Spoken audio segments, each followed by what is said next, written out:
আন্তর্জাতিক অপরাধ ট্রাইব্যুনালের তদন্ত সংস্থায় সাবেক প্রধানমন্ত্রী শেখ হাসিনা সহ 10 জনের বিরুদ্ধে গণহত্যা ও মানবতা বিরোধী অপরাধের মামলা দায়েরের জন্য তদন্তের আবেদন করা হয়েছে। ছাত্র আন্দোলনে নিহত নবম শ্রেণীর ছাত্র আরিফ আহমেদ সিয়ামের বাবা বুলবুল কবির বুধবার এই আবেদন করেন। আবেদনে বলা হয়, বৈষম্য বিরোধী ছাত্র আন্দোলনকারীদের সমূলে নির্মূল করার লক্ষ্যে 15 এপ্রিল থেকে 5 আগস্ট নির্বিচারে গুলিবর্ষণ করা হয়।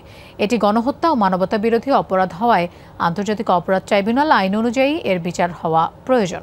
আবেদনে সাবেক প্রধানমন্ত্রী শেখ হাসিনা ছাড়াও সাবেক সেতুমন্ত্রী ওবায়দুল কাদের, সাবেক স্বরাষ্ট্রমন্ত্রী আসাদুজ্জামান খান কামাল, সাবেক ডাক ও টেলিযোগাযোগ প্রতিমন্ত্রী জুনায়েদ আহমেদ পলক, সাবেক তথ্য প্রতিমন্ত্রী মোহাম্মদ আলী আরাফাত, সাবেক আইজিপি আবদুল্লাহ আল মামুন, সাবেক ডিবি প্রধান হারুনুর রশিদ, সাবেক ডিএমপি কমিশনার হাবিবুর রহমান, র্যাবের সাবেক মহাপরিচালক হারুনুর রশিদ ও সংগঠন হিসেবে আওয়ামী লীগকে বিবাদী করা হয়েছে।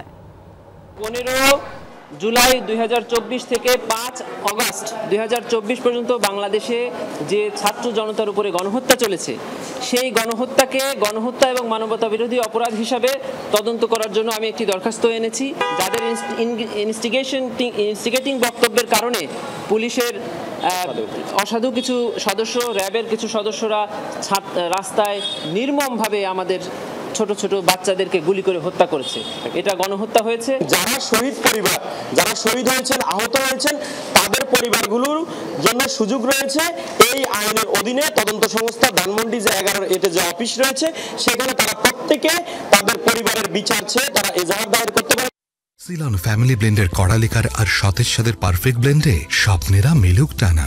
দর্শক, সুপ্রিম কোর্টে আছেন আমাদের সহকর্মী মহিউদ্দিন মধু, আমরা তার সাথে কথা বলছি। মধু, এই বিষয়ে একটু বিস্তারিত কি তথ্য আছে আপনার কাছে, সেটি একটু জানতে চাই। লোপা, প্রথমত যে বিষয়টি সেটি হচ্ছে যে আবেদনটি করা হয়েছে সেই আবেদনটি গ্রহণ করা হয়েছে।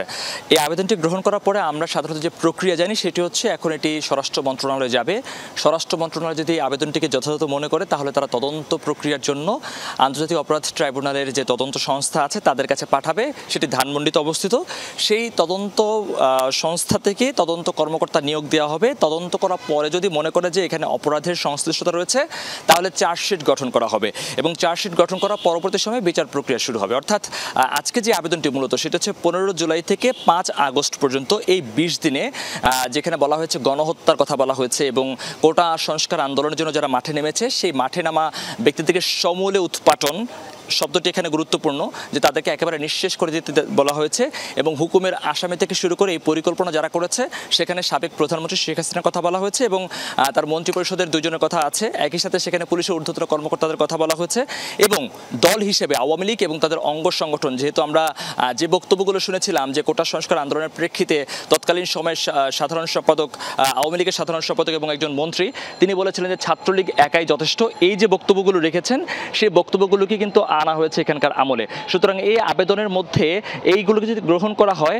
তাহলে সেটিকে মূল্যায়ন করবে তদন্ত সংস্থা যে এই সমস্ত বক্তব্য এবং এই প্রক্রিয়াগুলো আসলে এই যে গণহত্যার কথা বলা হচ্ছে সেটিকে আসলে তারা কাজ করেছিল কিনা নিয়ামক হিসেবে। যদি সেটি প্রমাণিত হয়ে থাকে তাহলে কিন্তু আন্তর্জাতিক অপরাধ ট্রাইব্যুনাল, যেখানে মানবতা বিরোধী অপরাধের বিচার হয়েছিল জামায়াত নেতা সহ অন্যান্য বিএনপি নেতাদের এবং অন্যান্য নেতা যারা আছেন যারা যুদ্ধাপরাধের সাথে সম্পৃক্ত ছিলেন, তাদের যে বিচার হয়েছে সে একই ট্রাইব্যুনালে এটি বিচার হওয়ার মতো অবস্থায় আসবে যদি তদন্ত সংস্থার মাধ্যমে চার্জশিট হয়ে আসে। তবে সরকারের পক্ষ থেকে কিন্তু জাতিসংঘের সম্পৃক্ততা চেয়েছে তদন্তের জন্য। সেটি এখন সময়ের অপেক্ষা যে আসলে কোন দিকে যাচ্ছে এই মামলার প্রক্রিয়া।